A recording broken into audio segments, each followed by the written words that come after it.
बहुत अच्छे लग रहे हैं आप लोग सब, बहुत खूबसूरत लग रहे हैं। तैयार हो? झूठ बोलने की नहीं रखी थी।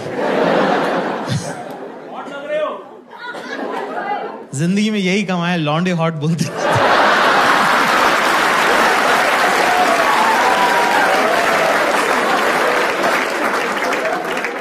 जिंदगी जैसे जैसे बदलती है आप नई नई चीजें सीखते हो ना। तो अब मैं क्या अमीरों के बच्चों के साथ हैंग आउट करने लगा हूं और मैंने देखा ये रोते रहते हैं पूरे टाइम।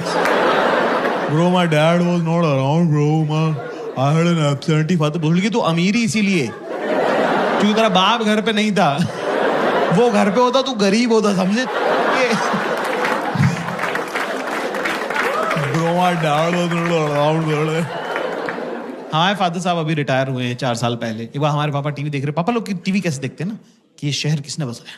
मैंने। ये देश कौन चला रहा है? मैं। लोग सांस किसकी वजह से ले रहे हैं? मेरी वजह से। तो हमारी मम्मी आई कह रही अजी सुनते हो? इतने प्यार से बोला, मेरे तो हाथ से निवाला छूट गया। तो मैंने देखा ये लोग क्या बात करते थे। मम्मी ने जैसे बोला अजी सुन रहे हो, पापा ने टीवी बंद किया, तकिया लगाया, शॉल ओढ़ के मुंह ढक के सो गए वो आदमी।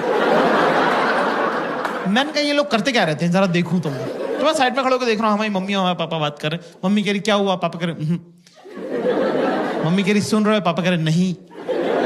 फिर मम्मी ने शॉल हटाई, कर क्या हो गया है? कह रहा मुझे बुखार हो रहा है। मम्मी ने टच किया, बोले कहाँ हो रहा है? गर्म तो नहीं लग रहा है? तो कह रहे कि हड्डी का बुखार है, 2 घंटे बाद चढ़ेगा। Okay fine, great, good, I agree.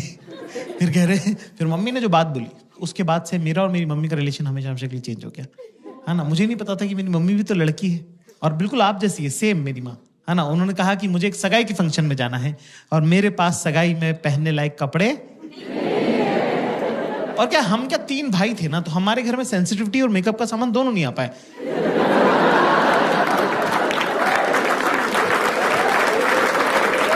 हमने माँ बाप ऐसे देखे हैं कि इस आदमी से डरना है, ये औरत काम करती है, ठीक है, बीइंग वेरी ऑनेस्ट। तो पहली बार मुझे लगा कि अरे यार मम्मी भी तो लड़की है, मम्मी को भी तो सजना सवरना, अच्छे कपड़े पहनना अच्छा लगता होगा। तो मुझे बड़ा प्यार आया, लाड़ आया मम्मी पे। तो मैंने मम्मी को बोला कि मम्मी मैं लेके चलता हूँ आपको शॉपिंग में, मेरे साथ चलिए, राइट, है ना। तो मेरी मम्मी बिल्कुल आप लोगों की जैसी लड़की है, बिल्कुल बेसिक टिपिकल गर्ल, कि जो भी लड़का ध्यान दे रहा है उससे मैं क्यों ही बात करूं।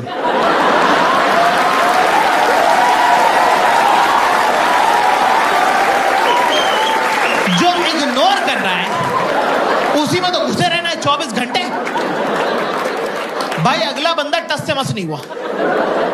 जैसे सारी अरेंज मैरिजेस होती है, मेरे साथ ही जाना पड़ा।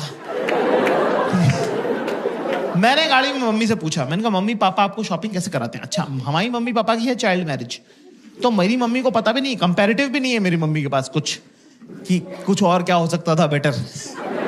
जो पापा ने सिखा दिया वही फाइनल है। तो मैंने पूछा मम्मी पापा आपको शॉपिंग कैसे कराते थे? तो मेरी मम्मी ने बताया मुझे कि पापा इंदौर में मम्मी को स्कूटर पे लेके जाते हैं बाजार, और वहां बाजार पहुंचने के बाद कहते हैं कि 10 मिनट है तेरे पास, मैं स्कूटर बंद नहीं करूंगा, अगर तू वापस नहीं आए तो चला के घर चला जाऊंगा। पापा के लिए रिस्पेक्ट और मम्मी के लिए बुरा मुझे एक साथ लग गया कि ये अलाउड है क्या?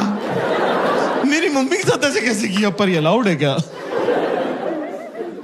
हम गए साहब एक सूट की दुकान पर, हमारी मम्मी ने रिकॉर्ड टाइम में 7 मिनट में 2 सूट पसंद किए कि ये दोनों पसंद है, ये दिला दे। 7 मिनट में 2 सूट, मेरा तो दिमाग खराब हो गया। मैं पैसे देने लगा था, अचानक से मुझे एक आइडिया आया कि मेरे पापा ने मेरे बचपन के इतने सारे प्लान्स खराब करे हैं, क्यों ना पापा की बंदी को गलत आदत डाल दी जाए। अपना कौन सा रोज रोज का लेना देना है, भुगतेगा अगला, भुगतेगा हमारा क्या। तो मैंने बोला मम्मी आप ट्राई करके देखो। मम्मी बोली यार ऐसे थोड़ी होता है। मैंने कहा हाँ ट्राई करके देखो। मम्मी को ट्राई का कॉन्सेप्ट ही नहीं पता था कि ट्रायल कर सकते हैं। 45 मिनट हो गए, फिर 1.5 घंटा टाइप हो गया। हमारी मम्मी रोती भी बाहर है। हमको लगा कुछ लगभग तो नहीं गई, तबीयत खराब हो गई, क्या हुआ? मैंने कहा मम्मी क्या हो गया? कह रहे कुछ नहीं, मेरा लड़का बेचारा 1.5 घंटे से बाहर खड़ा हुआ, तेरे पैर दुख रहे होंगे बेटा। ये सुन के मेरी भी आंखें छलक गई, मेरी भी आंखों में आंसू आ गए। मैंने कहा मम्मी आपको पता नहीं है पिछले 10 साल में आपके बेटे के साथ क्या क्या हुआ है। बाप 3 दिन सारा के बाहर खड़ा रहा हूं। Girls and house give me chair. लड़कियों को थोड़ा ओवर ट्रेन कर दिया है समाज ने, हर कोई ज्ञान दे रहा है उनको आती जाती लड़कियों को लोग बोलते रहे, बेटा पता है ना सास से कैसे डील करना है, और नंदों को दबा के रखना है, और जेठानी और देवरानी को मुंह नहीं लगाना है। लड़की कह रही मेरी जिससे शादी हो रही वो अनाथ है। कह रही फिर भी मैं बता रही हूं सास से कैसे डील कर। लड़कों को कुछ बताता ही नहीं है, ना पहले वालों को पता था ना बाद वालों को पता था, बस ऐसी मोटा मोटी सा कह देते फोड़ दियो बेटा फोड़ दियो। अरे फोड़ना क्या है भाई, पहले ये तो बताओ। कर लेगा ना तू, कर लेगा। हाँ मेरे ख्याल से शॉपिंग उसमें के अंदर इंपॉर्टेंट पड़ाव है। Girls in the house, you know, लड़के जब साथ जाते हैं शॉपिंग पे तो उनको कंटाल आता है ना, they get bored, right? You agree? अरे मैम ने तो लफाड़ा ही मार दिया यार, थप्पड़ मार दिया, देख रहे हो, उसको भी पता तुम्हारे बारे में। तो दोस्तों क्लास ज्यादा मुश्किल नहीं है, बहुत जरूरी होता है अपने आसपास की औरतों के साथ शॉपिंग करने जाना, क्योंकि उससे आप बेहतर इंसान बनते हो। आपकी जिंदगी में जब अगली बार बुरा वक्त आएगा तो आप उस बुरे वक्त को उस शॉपिंग एक्सपीरियंस के साथ कंपेयर कर सकते हो। तब आपको लगेगा कि यार अगर वो गुजर सकता था ना तो ये तो गुजर ही सकता है। ज्यादा चीजें करनी नहीं है, सिंपल से 2-3 स्टेप्स जो मैं आपको बता दूं, है ना। सबसे पहली बात तो दिमाग लेके नहीं जाना है शॉपिंग पे। It's a physical activity, not a mental activity. तेरे दिमाग का कुछ काम उसको होगा भी क्यों? तू है कौन भैंचोद? पहले तो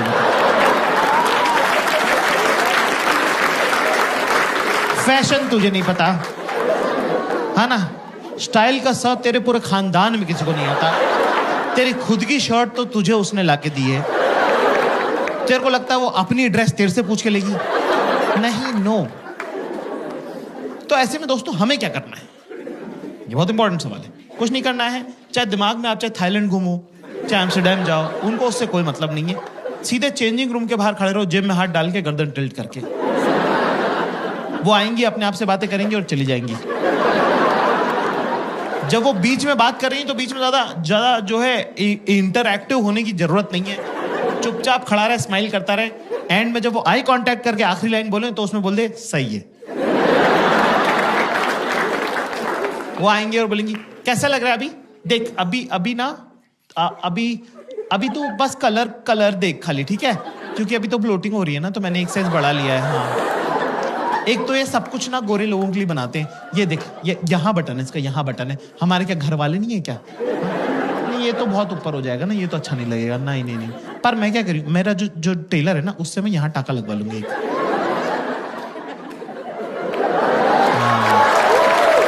तो कुछ चोकर वगैरह अगर पहनना रहेगा ना तो सही लगेगा फिर, है ना। पर एक प्रॉब्लम, मेरे पास ऑलरेडी कैसा है, तो मैं क्या सोच रही हूँ, उसको येलो के साथ पहन लूंगी, इसको व्हाइट के साथ पहन लूंगी, तो 2 हो जाएंगे, है ना। ये मैं हाथ डाल, बोल 1 2 3, एक बार फिर से करें, 1 2 3। शाबाश, वेरी गुड। बस एक डायरी में नोट कर लें दोस्तों सब लोग, क्लास, कि चाहे मौत आए या मूत आए,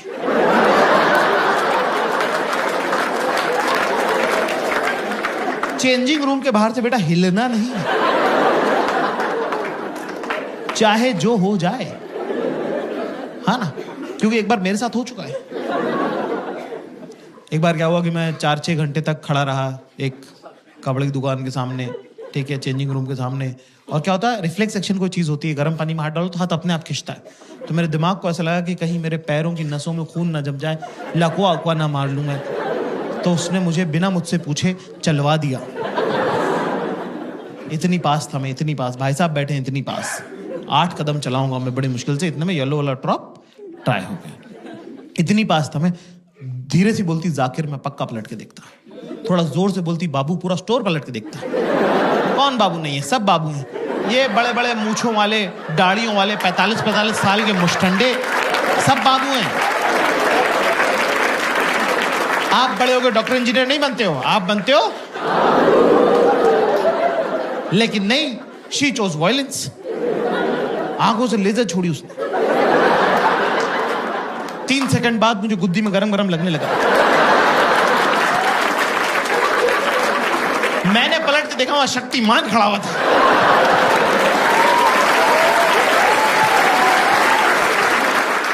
हाँ गाइस, मेरा नाम जाकिर खान है और मैं एक स्टैंड अप कॉमेडियन हूँ हिंदुस्तान से। यूरोप और यूके का टूर है, तो ये होगा बहुत अच्छे से। यूएस का थोड़ा सा बचा हुआ लेग जो है, अभी मेडिसिन स्क्वायर गार्डन करेंगे, बहुत बड़ा शो होगा वो। टोरंटो का बहुत बड़ा शो होगा। और ये मेरी बड़ी ख्वाहिश है, तो मैं अपने सब दोस्तों को बुला रहा हूँ। उसके बाद मेरे ख्याल से हिंदुस्तान में जो शोज हैं वो अभी हम अनाउंस कर देंगे। आप आ जाओ ही ना सब लोग, पहले से टिकट बुक कर लेना इस बार। देखते हैं कि सब लोग बोलते हैं ना इंडियंस जो है वो एडवांस प्लानिंग नहीं कर पाते, करके देखते हैं इस बार, क्या पता हो जाए, है ना। मैं भी कोशिश कर रहा हूँ, आप भी कोशिश कीजिए, हम लोग सब मिलके कर लेंगे। ये वेबसाइट का हमारा लिंक है, इसमें हम प्लान कर रहे हैं अभी, तो आप इसके अंदर अपनी भी आप इसमें चवन्नी डाल सकते हैं। You can also put your 2 penny कि हमारे शहर में आ जाइए, यहाँ पे आइए। तो दुनिया में आप जहाँ भी रहते हैं, अगले 1.5 साल में हम कहाँ कहाँ आएँ और आना चाहिए, उसमें आप हमारी मदद कर सकते हैं। तो ये वेबसाइट है, इसमें आप अपना नाम नंबर डाल सकते हैं, शहर डाल सकते हैं। अगर ऐसा कुछ छूट रहा होगा तो हम फिर उसको एनालाइज करके अगर ऐसी कोई जगह जहाँ पे हम आ सकते हैं तो हम आने की कोशिश करेंगे।